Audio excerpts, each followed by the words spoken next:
Hai, Assalamualaikum. Apa khabar sahabat-sahabat? Saya doakan semoga anda semua sentiasa diberkati Allah selalu.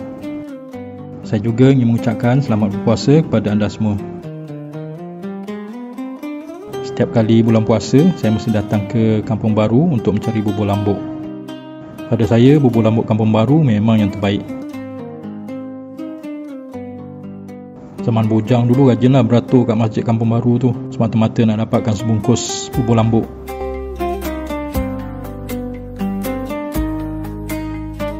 Tapi sekarang dah ramai yang menjual bubur lambuk di sekitar masjid Kampung Baru ni. Kita boleh beli je, tak payah nak beratur panjang-panjang. Dulu pukul 3 orang dah mula beratur, sedangkan bubur lambuk diagihkan lepas asar. Semata-mata nakkan bubur lambuk masjid Kampung Baru yang legend tu. Yang dijual ni pun resepinya sama je macam bubur lambuk masjid Kampung Baru tu. Rasanya pun sama je. Yang bezanya cuma kena beli. Yang masjid tu dapat free lah. Bubur lambuk Pak Zainal ni salah satu favourite saya. Selalunya saya akan beli dengan beberapa penjual, antaranya Pak Zainal, Kak Syam dan Pak Hasan. Nanti petang saya agih-agihkan lah pada adik-beradik dan jiran-jiran.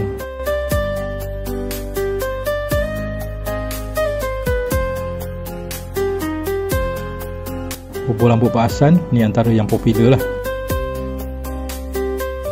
Seawal pukul 12 dah ada yang beratur. Bukan apa, kalau lambat memang tak dapat lah. Sebab banyak syarikat-syarikat korporat dah booking awal.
Ni bubur lambuk Pak Zainal.